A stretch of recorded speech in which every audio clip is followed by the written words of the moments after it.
One of the great joys of my life was to visit the Church of the Nativity in Bethlehem, built over the very place where the stable stood so many centuries ago, where the Almighty and everlasting God chose to be born as a helpless infant.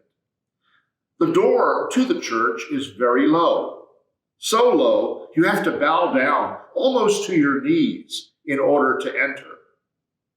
I am reminded that we come to Christ's birth in humility, leaving our ego, pride, and independence behind. We can only stand in awe that all the world's power and wealth can't begin to compare to the splendor, glory, and riches God brings forth amid the lowliness and squalor of an animal's feeding trough. Approaching Christmas means, first and foremost, knowing our utter need of God and of God's love and mercy become flesh and blood in the Babe of Bethlehem. Christmas also glorifies us. God doesn't leave us on our knees, but lifts us up with grace and tells us that because of Jesus, we are God's cherished children, God's daughters and sons.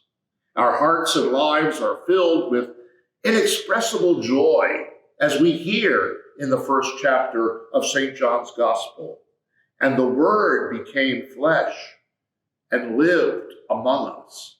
And we have seen his glory, the glory as of a Father's only Son, full of grace and truth. Sisters and brothers in the faith, there is no greater good news in all the world. We live not even a moment of our lives alone, for the Son of God has come to make his home with us. My warm wish goes out to each one of you that your Christmas will be bright with love and joy, and the year before us will shine with the unquenchable light of Christ.